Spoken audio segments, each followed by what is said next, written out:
Yeah. My yard is entirely free of kangaroos today. Not a kangaroo to be found. It's important to know because it's not true for our guest. That's right. What does that have to do with growing your business? What does that have to do with buy versus build? I think we got an interesting show for you today from all the way across the pond. Thanks for having me on, Bill. Yeah. So, hey, everybody. Hand feeding kangaroos, flipping websites. What does that all have to do with each other? That's Matt Raad. And we're going to talk to Matt. Matt, did I say that right? I didn't ask you how to pronounce your last name. Yeah, no, that is spot on. That is just fine. And the story as well. Matt Raad. All right. So listen up, everybody. We're going to get into that at all in just a second.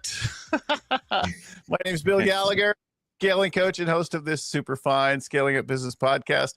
You can tell we're running very professional today. It's Friday where we're recording right now. You'll be hearing this on a Wednesday probably, or whenever the heck you listen to it, we'll drop it on a Wednesday. But Friday here, I'm a bit punchy. I've been all over the state and back this week. I've got multiple countries to visit in the next little bit. I'm trying to figure out how to book flights back and forth across. I'm a little punchy today. So anyway, I think that there is a tie-in to all this. It's going to make sense, but we've got more than 650 shows now at scalingcoach.com or wherever you're getting this right now. So turn on your notifications, like it, subscribe it, share it with other people, do all that. And we'll send you whatever. And if you want to come and do a little workshop with me and do a little one-on-one or one-on-a-few and start to explore how some of this stuff all ties together for your business, you'll find all that and more at scalingcoach.com. That's our website, scalingcoach.com. Not hard to remember. Even if you're running, biking, swimming, well, you're probably not listening to this if you're swimming, but you could be driving down the road, commuting, flying along. You can remember later, follow up, and go to scalingcoach.com. All right. With all that said, Matt Raad, welcome to the show. Thanks for having me on, Bill. Great to be here. Yeah. And so, Matt, the day you signed those bank papers for the for the wildlife park, what was scarier, the debt or the dingoes? I think the debt. The debt's always influenced both my wife and I and everything we've done. So that's pretty much the biggest part of our story. That's why we ended up buying and selling online businesses. Yeah, because our background was literally, like you said in the beginning, studying kangaroos. That's how Liz and I met at uni. We were studying zoology, and we did things a little bit differently though. We decided zoology just isn't going to cut it. Even back then, this is 30 odd years ago, scratching around for funding and stuff like that, we could see that's not going to be how we want our lives to be. And I'd always wanted to be wealthy because I grew up very poor. And Liz, both of us had grown up in the country, and we decided business is the way to do it. I don't know where we got the idea from, but I'd always wanted to own a business as a kid. But luckily, Liz bought into it with me. And the rest is history. We got it. We quit uni. We actually quit to buy our first business. And then from there on, we just went on this career of buying and selling businesses. Excuse me. Let me give our listeners, viewers, a little sense of some of the rest of this before we get. So you're right now broadcasting from a place you could see out your window. There's kangaroos on your property right now. That's a different part of the world. That is definitely not Chicago unless you live next to the zoo. No. It's a whole. You're out in the country, and it is. Well, the bizarre thing is we're actually in the country. We're in Australia's third largest city, Brisbane. But yet we have where we live. We're lucky enough to be able to live on acreage very close to the city. We're surrounded by beautiful mountains and forests. We both ride a lot of mountain bikes. And we literally, we live the dream. It's taken us 30 years to get here. It's not a get rich quick thing. It took us 30 years to get here, but we do have kangaroos in the backyard, Bill. That's right. And literally, it's kind of bizarre. We've gone full circle, 30 years of business, full on mergers and acquisitions. And now we're back to having kangaroos in the backyard and riding mountain bikes every day and stuff like that. So pretty cool lifestyle. So you're you run this thing, the eBusiness Institute. We'll talk more about that. You spent, 30 years now acquiring, renovating businesses. You teach other people how to do it. You build a portfolio. You're not a coder in yourself. You have a background in zoology, not technology. But you also host you host a podcast on the topic, digital investors. You've been featured on Rich Dad Radio and Entrepreneurs on Fire for this idea of buy versus build. And we've talked about this a few times. We're going to talk about it some more because some of our clients do really well after we figure out a niche to play in, a kind of a business to run. We will often fuel that growth by doing acquisitions. And it's a fantastic way to go. And I know that that's what you love too. So folks just should know you've got some cred. You've done a little bit of work in this. It's not like you're new. That's what we've lived and breathed, is buying and selling businesses, and all our friends and I guess you'd call them mentors, like people that are older than us who've done extremely well out of it as well. For 30 years, it's who we hang out with, people that use business acquisitions to grow their wealth significantly. So let's start with that first story. How do you talk to a zoologist, you meet your wife, you do whatever, you buy a wildlife park? Tell us about that. No, it was actually a manufacturing business. Manufacturing business. And so it was completely different to zoology. That was the thing that surprised everyone, including our professors, when we told them we're quitting. It was through friends and family. We did the classic thing. We bootstrapped it. We used funding with friends and family. We had no idea what we're doing. Both of us had grown up on farms, and we got this opportunity to buy this, at the time, a little manufacturing business. And we made every mistake in the book because we were so rookie. And the main mistakes that we made was in the due diligence. We were told, given advice by a country-based accountant who, wait till you hear this, Bill, he had his practice next to the local pub, which is a hotel here. I think you guys call it hotels. And so that's where he was every lunchtime, drinking beers and things like that with all his business cronies. So needless to say, he did not give us the right advice. And it was like something out of a movie, when I think back to it now, how naive we were. You walk into his office and he's chain smoking, and you can tell he'd been at the pub all day. And this is the sort of person that, when you're in a country town, that's who you take advice off. Trusted him. He's like an elder there. But it was completely wrong. The business was going out backwards. We didn't know that at the time. And so when we got into it,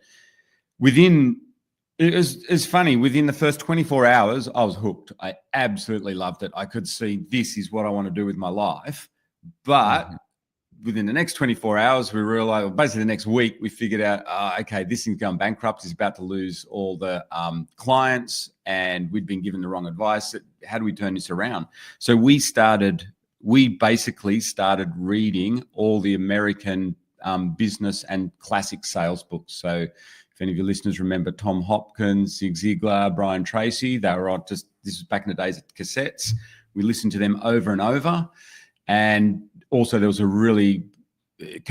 book called What They Don't Teach You at Business Harvard School. I got it for 60 cents from the local op shop. And that pretty much set us up for this idea. The way you turn around a business is just get more sales. Forget about expenses and stuff. I know that, if you're an accountant, you probably disagree, but I'm not a fan of accountants when it comes to turning around businesses quickly. And that's what we did. So we got really good at turning businesses around quickly.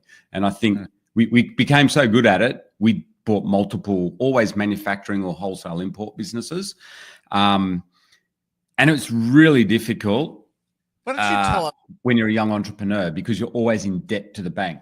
That was that's the next thing that shaped us in a major way. So due diligence, getting that right, and then debt in businesses, managing cash flow. Oh man, it's hard, really hard.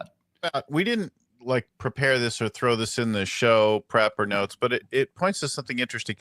And hopefully you could think of something on the spot. So I'd love to hear a couple stories about turnarounds, maybe one that went brilliant. But before that, tell me about a turnaround that you really struggled with, right? That didn't go well. And maybe that even ultimately failed. I'd say, there's a few, because they're all been hard. So actually the first business that we bought, that manufacturing business, we were making spare parts for outdoor power equipment. And It all looks great. Like it ended up well. So it's not that it failed, but it took a lot longer than what we thought. It took about 10 years. And we got it to the point where we were exporting to America, which is our favorite country for business. And also, so we were supplying a company called Shindaiwa, which was at the time based in America, but also was exporting to Germany. And that taught us a lot about turnarounds because we got all there through sales. The big turnaround for us that failed, so we bought wholesale import businesses as well. We once had a crack at buying a retail business, which was a big lawnmower shop here in Australia. That was a failure for us. And that also shaped our journey. Never again will we go retail, because it just sucked. You're stuck in there. It was very, very difficult. The margins are shocking. And that one did not work for us at all. We thought we could turn it around just like we were used to turning around wholesale import businesses or manufacturing businesses, because really the quickest way to turn around businesses that we discovered, and it's 101 stuff, but most business owners don't do it. And we became advisors in M&A, mergers and acquisitions. And it's the number one thing we do to prepare a business is to turn it around, is to get the sales up, and it's simply put the prices up and go out and get more sales. Now, it sounds simple, but so many business owners resist that. So they look at all these other things, and I think their accountants get in their ears about, reducing costs and stuff like that. In a wholesale import business, there's only the quickest way to go straight to your bottom line. If you can up the prices by 10 to 20% and keep pushing on that, upping the prices, and then get more sales. It worked on every multi-million-dollar business we were ever involved in.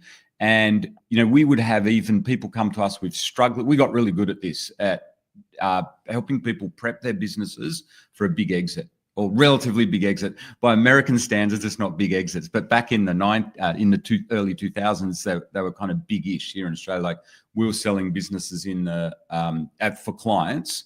My specialty was businesses that were netting $1 million a year EBIT. So 1 to 2 million. So I had this really nice little niche that I was well known for in Sydney, and in particular manufacturing and wholesale import businesses. And we'd have people coming to us and saying, we're struggling or we want to get out of this, we want to retire, we just want to sell it. And I'd look at their figures and go, you got a problem here. I can only get you 3 times, and that's not going to be enough to retire on.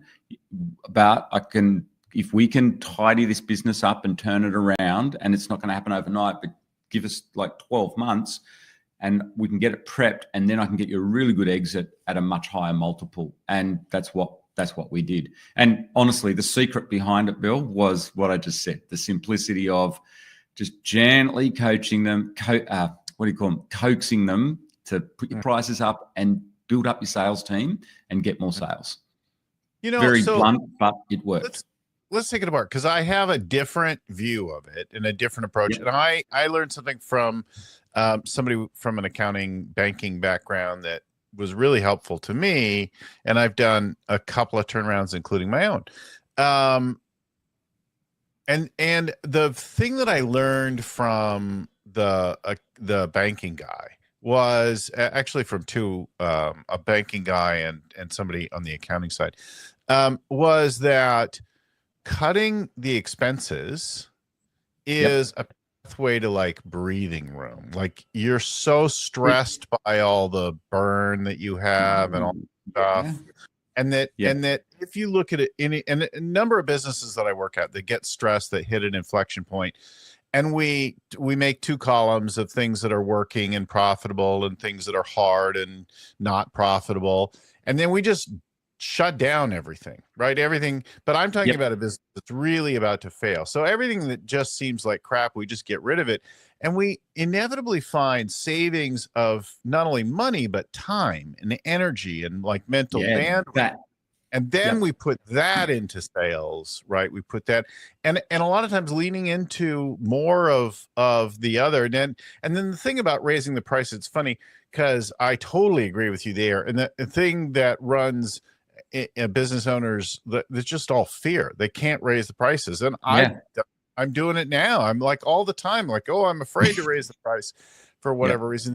But if you come in, you just don't care. You're like, oh, whatever. This needs to be 50% more, and you just jack it up, and then some people go away for sure. But the rest, Yeah, it's not.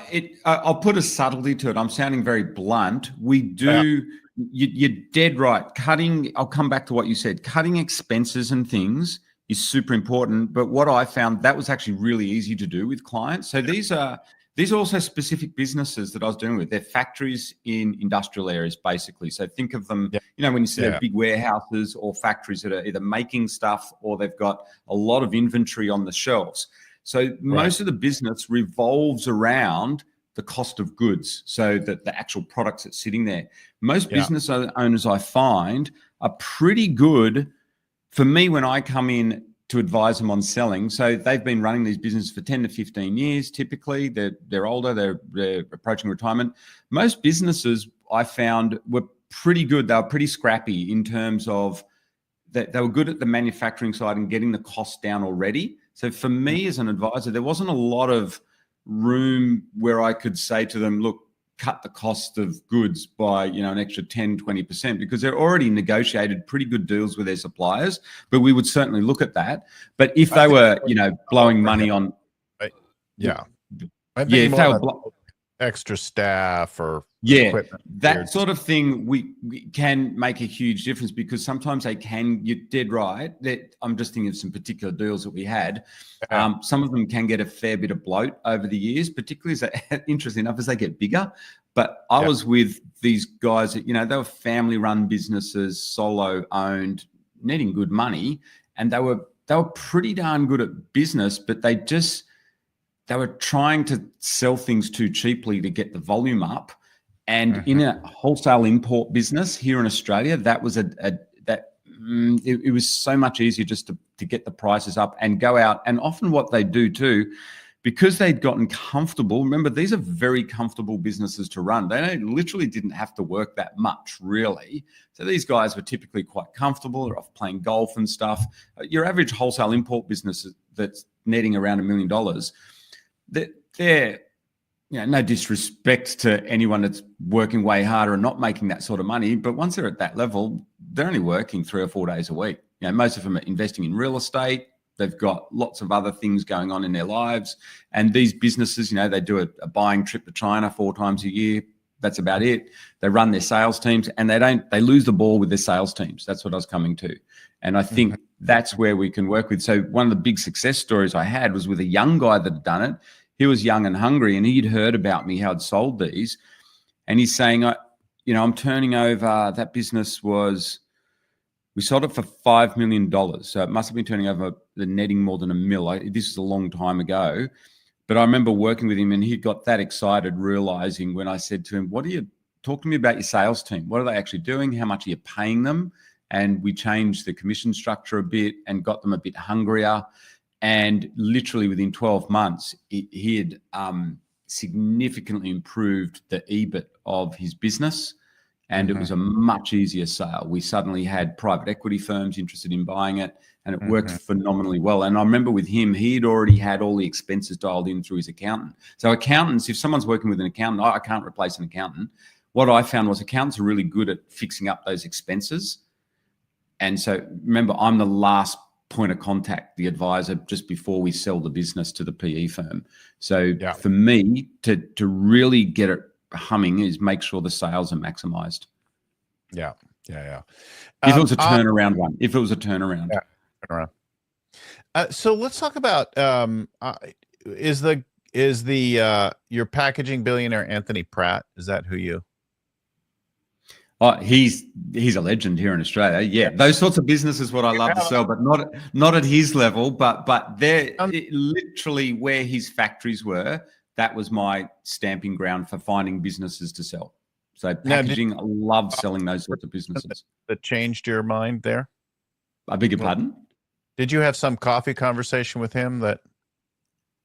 Oh, I had conversations with some very, very, not Richard Pratt himself, but some very successful,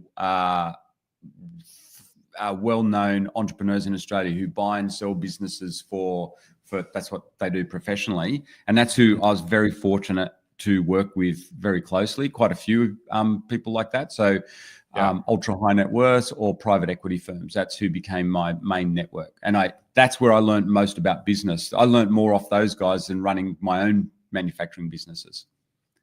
Yeah, the buying, selling, tuning up a business is different than the one started your own or when you're very much. How about the first online business that you bought? What was that? How did that go? Tell us about that. That was awesome. That's when our lives really did change. So we were bricks and mortar wholesale import businesses, very difficult to run. Cash flow wise, when you're a young entrepreneur, you're always in debt to the bank and there's a lot of moving parts and all your wealth is tied up in a warehouse. When we discovered the online space, we suddenly realized we can be in America tomorrow. There's no more borders. We don't have to stick stuff on container ships and send it over and go through all that. There's instant cash flow and these things work 24/7. And we decided, Liz and I made a pact. When we go online, we're not repeating the same mistakes that we did with the offline business. We are not going for e-commerce websites. So we don't do e-commerce at all. We don't sell any physical inventory. We just do either a good old fashioned affiliate sites or advertising sites. So we bought big sites that made a lot of money off advertising. And our first deal that we bought, it wasn't a big deal, but this was before brokers existed for online businesses. And it was actually Liz that figured it out. We'd been looking at this internet thing, and the hardest thing this was back in the early 2000s. We couldn't figure out the technical side. We weren't. Liz is good with computers. I wasn't, and so we actually put it off because we're kind of scared of the technical side. And then in the end, after a couple of years, we realized this is the perfect business model for us. We can work from home, and it'll give us 24/7. Business overseas straight away. We wanted to get out of Australia because it's such a small market here. And so Liz just said, why don't we do what we've always done? She tried to build her first business and it took a year, an online business, and she got it to break even and then she got it to work and she was making around $5,000 a month net off it, which sounds pretty cool. This is off a crafting website selling an ebook. And so she's pretty happy with that. But she said, Liz is very impatient and a real go-getter, ultra high achiever. She goes, I'm not going through all that again. Let's just do what we've always done. Just buy an existing business because you get instant cash flow. That's, by the way, for listeners, that's the beautiful thing about buying businesses. You just get instant cash flow. So we're trying to figure out how to do it. And would you believe the first website we ever bought, we bought on eBay off an lovely American guy because we're on forums trying to see who's selling their websites or whatever. So there's no brokers. And we said to the seller, lovely American guy, why are you selling this website on eBay? And he goes, why are you guys buying on eBay? The same reason. Where the hell do you sell a website? So that was the start of our journey. And it was an affiliate site. And literally, I think we paid $20,000 for that website, US. It was netting $1,000 a month. And when we bought it, literally the next morning, we showed up sales in our affiliate account. And we go, cool. We just went to bed, woke up, and there's money in the affiliate account. Within the first month, I think we'd already renovated the site and we got it from netting $1,000 to $3,000 a month. And we literally got that money in our Australian bank account a month later. And we were like, okay, this is the promised land. We're just going to buy 10 more of these. And that's what we did. What kind of site was it? Like, what's the audience? It was an affiliate site in the dating niche. So it was dating. To this day, that's a really good niche. So it's not for everyone and it's very competitive, and you wouldn't buy a site. You wouldn't get that site. Online business assets now have gone up quite a lot in value. You would pay a lot more money for that website. I'm actually helping a client right now who's bought a very similar website, and she's making around $1,000 to $2,000. So, for all these dating apps and things, they pay you an affiliate commission if you send them leads. So if you have a following that's interested in that topic, and there's all sorts of niches within that. But what we then discovered was we started buying up what we call passion sites. So simple little sites about how to play golf. Golf was always a really good niche. Guitar, sporting, crafting, anything to do with pets, dog training, pet websites, All the classic niches that you read about that are totally cliched, they all make lots of money. Or the really beautiful thing that we discovered, Bill, and we learned this from manufacturing businesses, small amounts of money very quickly add up to large amounts in your bank account at volume. So you can sell small widgets and thousands of them and make very large amounts of money. And that's where the online space worked really well. So for us, it was a mind-shifting moment to realize even at 20-cent clicks or 10-cent clicks, I can make a significant monthly income off that. You wouldn't believe it, how quickly that compounds. And then you can pull, there's a lot of really cool levers you can pull in an online business where there's no risk to you. It's not like in a bricks and mortar wholesale business where you got to keep pumping in more and more money. Everything costs so much money. Online businesses are very free and easy compared to bricks and mortar businesses. That's how we found it. And that's what we have found over the last 15 years that we've been doing this. Well, so a couple of things I think are useful for any business here to think about. One of them is buy versus build. So just buy something that's already spinning off some money, that's already got an audience, that's already doing something. That's one. And then make it a little bit better. Give it a renovation, give it a tune-up, goose it a little bit. Maybe the owner, we know lots and lots of owners start to get motivated to sell in their 60s and 70s.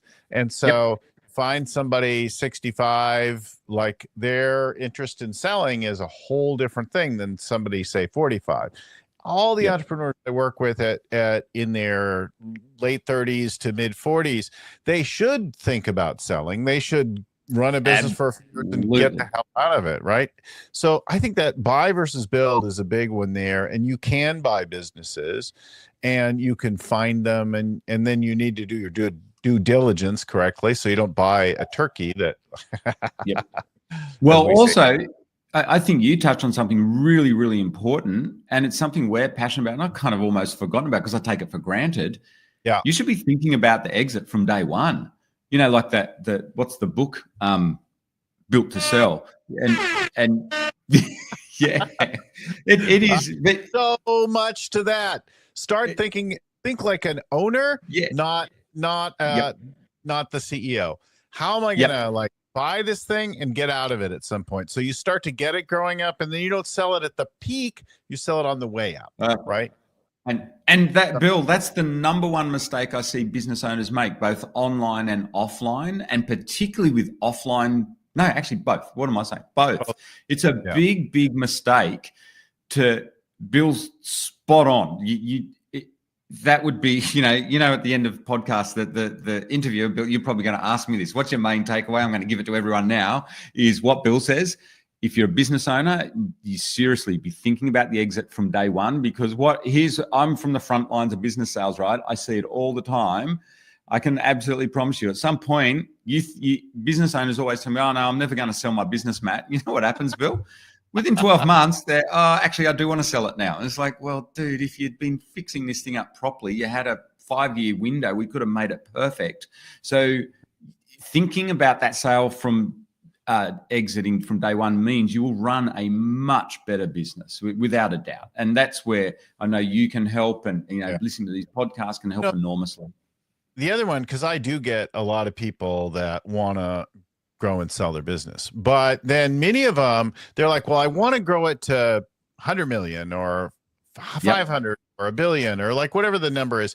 And they're like, and then I want to grow it to that and then sell it. I'm like, yeah, that's not how you sell it. You're selling a future, not a past. So the past gives evidence to something, but the future is that's like the sizzle, right? So the steak is maybe the past, the sizzle is the future. So I'm like, listen, we've got a business that we are going to take to $100 million, and we're at 50 right now, and we're tracking right on that, and you could get in on it now. And then you sell half for all of the business, and you're selling them the $100 million future, because they need to hope for something. They don't want to just buy where you've been and then have to imagine everything. They want to see like, oh yeah, this could get really big. I want to jump in on it now. That's where you're selling. You're selling, if you want to sell for 100 million, if you want to sell for 50, create the 100 million future and then sell on the way, right? To it. That is a winning strategy. It's actually, Bill, what one of my personal mentors taught me. This is a very successful gentleman at this. And he said, Matt, one of the best outcomes you can do is exactly what you see. If someone wants the business owner, and he would say this outright to the business owners. He and I were advisors for these guys, and say, look, you want to take this business to 100 mil in Australia. Let's just take a zero off there. It's not as big as America, but I'll use I love the 100 mil ones. But if you want to take it to 100 mil, why don't you, as the business owner, exit on that up path, take some money off the table at least and sell out at 50 mil. And you can keep some equity in with the private equity firm, depending on what you want to do in life. So what we also noticed, Bill, we would build and advise people around what are their life goals. So when someone gets into their 60s and they're saying they want to sell, are they go-getters? Are they working to this 100 mil exit? And is that the most important thing? Or like my mentor would say to him, a really good outcome is we either sell it for a much higher multiple on the way because we are selling in the future. Actually, I've got a really cool online example of that. But also another really good strategy is why don't you take a significant chunk of money off the table, sell it to a private equity firm, keep some equity in, and you keep running it for them and get even more on the earnout. Now that we've seen people make significant sums of money, particularly when you're going for the much bigger deals. That's where you can generate serious wealth in your life when you do get into those. So I've had discussions with private equity firms that have told me personal stories, private stories of businesses they bought, and they've introduced me to the people, and they said, this person made way more money by staying in the deal and helping us grow it to the next level. And yet they had no risk because they'd pulled out a ton of money along the way, big cash up front. And that was a big thing here in Australia, and it can work really well. But selling on the up is also the other bit of advice that I would say to people. Oh, far out. It is so much easier. You get a heaps higher multiple. We had one of the world's top brokers with websites from Quiet Light. His name's Joe, lovely guy. He was telling our audience that he had a client where he'd flipped websites from zero to hero, literally bought a little tiny $20,000 website, renovated it, flipped it, bought a $200,000 website, renovated it, flipped it. And he did it 5 times. And on the last one, he was going to sell it for around, it's in the millions. And Joe said to him, look, just keep working. And because it's on such an up, I think what we can do is they had a plan to sell it in a year's time, but because it was so obvious that it was on a very strong upwards trajectory, exactly what you just described, Bill, the broker suggested to him, why don't we put it out to market now and just put some feelers out? And sure enough, the buyer there were 2 buyers, bought into the vision and could see it and said, we'll take it off the market now at $9 million. They thought, so the owner thought it would sell for $5 million, but he was working to a much bigger number. And so a buyer, sure enough, came in and offered him $9 million because it was clearly going to go to that bigger number. So he got to exit there and then on the spot. So nice one. And that's the power of, this guy was driven, very goal-oriented, knew he wanted to take it way beyond that $5 million. And the buyer just made him an offer he couldn't refuse, basically. It's a really good asset to get, by the way. It was definitely worth it. But if you're listening to this and you're building a big business and you've got that vision, like Bill says, definitely consider, you can do an earlier exit, especially if your business is on a really good trajectory. They're the easiest sales. As a broker, they're always the easiest sales. They're the easiest sales to negotiate as well. The worst sales to negotiate, Bill, are when you've had a bad year and the sales have gone down. Bad. It makes it really difficult to exit. That's a mistake I made. So I had this vision for I've done it too. I'm going to get this thing to 250 million, and some way along the way, I'm going to go and I'm going to sell some significant portion of the business and all that. And I started having doubling every year for a little while, and I'm like, this is awesome. And then I had almost right away, just in the first year, somebody said to me, you should sell a bunch now. And I'm like, no, I'll just wait. I'm going to get to this next milestone because I've heard at this milestone the multiples are different and whatever.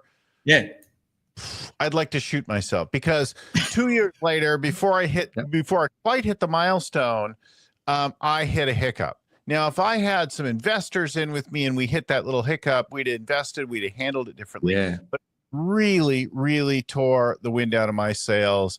And emotionally, resource-wise, I felt like I was going alone and dealing with something on the way to a bigger future.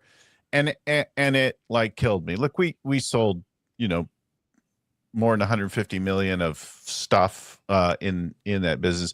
Wow. But we did not Yeah. never got to it, and I missed a massive opportunity to sell it. And look, when you sell it, then what happens? Well, somebody else, it's their problem now. They've got to fund it, they've got to Yeah. they've got to bring new emotional energy to it, new ideas, new people. You've only got so much to give in your life to any given thing, and like, get it going a little bit, and then let somebody else do the next little bit, and then move on to something in your life. Do you think when you look back at that moment, this is good for listeners, I reckon. Do you think when you look back at the moment, did you have the right advisors? Because that's normally what's happened to me. When you're in those situations and you listen to the wrong people, or you don't take the right advice on. I don't think I took the advice. I think I was getting advice. So I had a board of advisors. One was the voice that was like, sell now. And then a couple other people said yes. Somebody else was saying, well, there's a multiple you got there. I think I got greedy. I think I was overconfident. And I didn't ask again. I trusted my own self too much, and I missed a big money opportunity. Right. Yeah. Yeah. Yeah. I say that's what drives you today. That's cool. Yeah. So and then the other thing I think is interesting is, like, in my world, yes, private equity is a pathway that generates a lot of exits for people. And in general, I hate it in general. And I do work with private equity companies, backed companies, some groups. There are exceptions, but as a general rule, I would much rather sell to a strategic buyer. You might see yourself with 6 times earnings with a private equity buyer, but I might get a multiple of some other thing like revenue or margin if I sell to a strategic buyer, because they're buying something different. They're not just buying a financial thing and with the same like shrewd thing. They need to solve a problem. If you can sell to that, then we can see 10, 20 times earnings or some other kind of a multiple, and the whole world is different, right? So you want to get out of that if you can, because what the private equity formula is: give you a low multiple, right? Then make you borrow a bunch of money, use some of that borrowed money and whatever, then work you to the bone for 3 years to goose it up. Then they'll sell it to a strategic buyer using your sweat and equity. And sometimes you're carrying a lot of the risk. Like, they load you up and hold you with depending on the kind of characters you're operating with. Like, so borrow the money yourself and goose it up, and then sell it to somebody if that's what you need to do. It's interesting. Liz and I, over the last decade, have become angel investors. It's very active here in Brisbane where we live. We've got a very successful angel group, hit a few unicorns, which is impressive for Australia. I know things smaller, but we see exactly what you're talking about. And we actually advise people, and this is kind of what you've just said, is here we are, we're angel investors. We're not VCs, we're not PEs, we're angel investors. Very, very different situation. But we say to entrepreneurs, look, don't resist holding out, selling equity in your business until you absolutely have to. I wouldn't do it.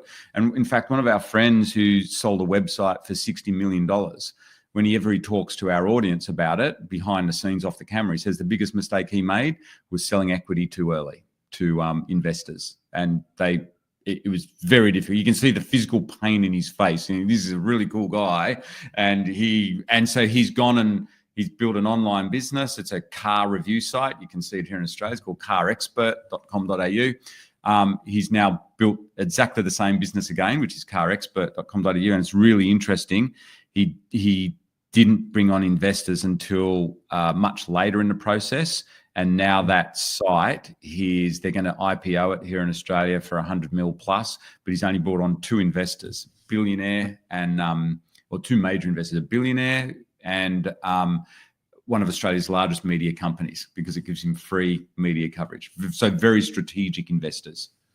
Well, an investor who doesn't understand your business, an investor who doesn't align Yep. with your values, that can give Yep. you a lot of angst and Yep. sleepless nights as well, right? They can meddle in something that they don't have any idea, fooling around and Yeah, making your we health. see that a lot. It's been and so through angels, we see a lot of these things, and often we're advising, especially us, like for the really successful deals we're in, it's always that balance working with VCs. They can, VCs are smart. They know how to get a lot out of particularly for young entrepreneurs, I think.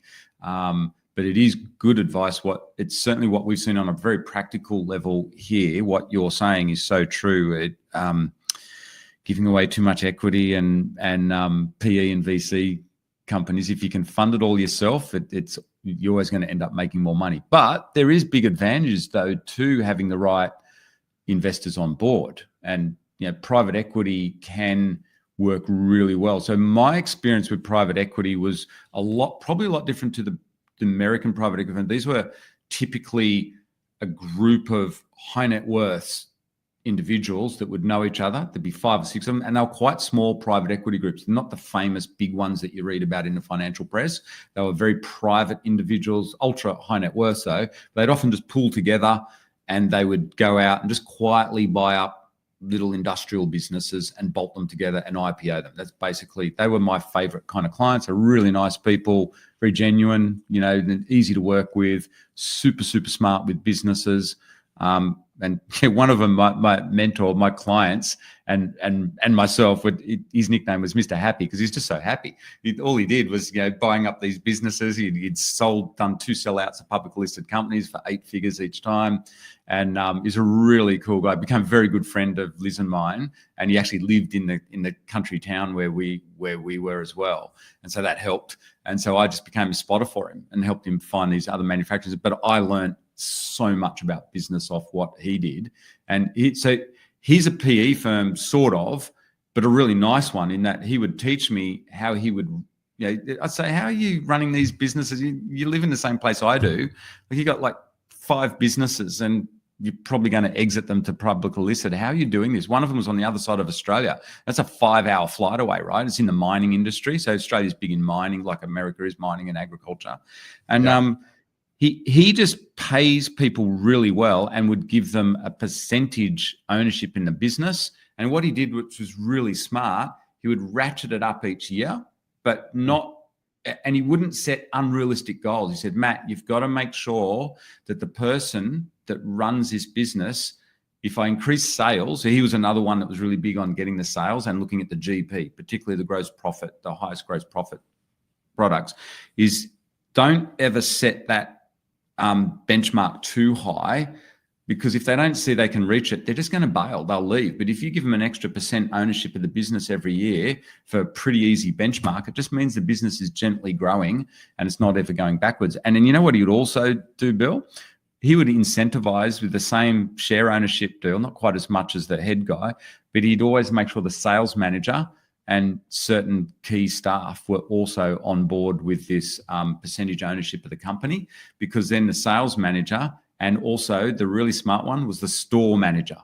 That was his secret tip, because the store manager sees the sales manager slacking off and he'd kick his butt and say, hey, I want this exit as well.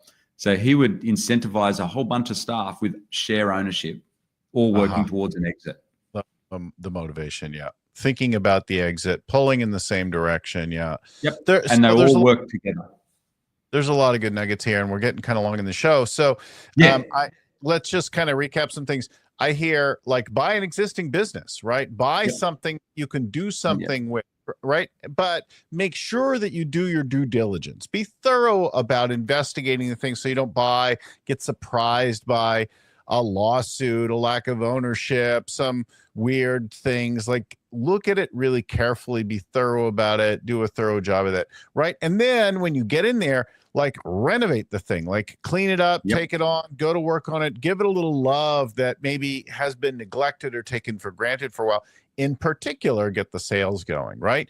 And then I hear also give some incentive. Make sure that you're not just working on making yourself rich, but the people that you need to help you who are working in the company now or that you bring in, give them a little stake, give them a little taste of that business too, so that they want to win as much as you want to win, right?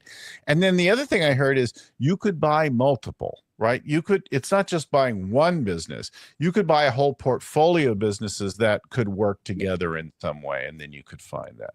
So much good. So many good nuggets there. Unreal. And Bill, mine, your favorite one too is from day one, be thinking about the exit. Oh yeah. Be thinking about the exit, right? Sell on the way up. Start thinking about it today, right? ebusinessinstitute.com.au is your website, is his website. That's a little bit of a mouthful, but if you take it apart, it's easy to remember. ebusinessinstitute.com.au for Australia. You'll find it all there. Matt, Raad, thank you so much for getting on with us. That was awesome, Bill.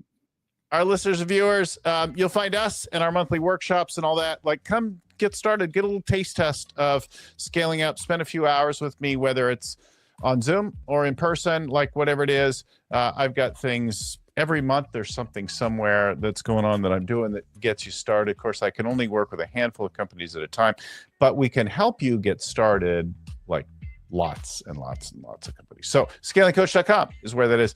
Wherever you are right now, LinkedIn, Spotify, Apple Podcasts, etc. Like, subscribe. I know we have actually a ton of listeners and viewers in Australia. So we've always done really well in Australia, and something about the mindset there. Shout out to some of my friends in the area. People that are coming to mind are like David Bartholomew's, who's in your neck of the woods, who's been a friend for many years. So thanks again, everyone, for watching, for listening. Thanks to my friend and mentor, Vern Harnish, to Wanda, and to Anna, who get our show ready out the door. Thanks to you all. Keep watching, keep scaling. We'll talk to you next time.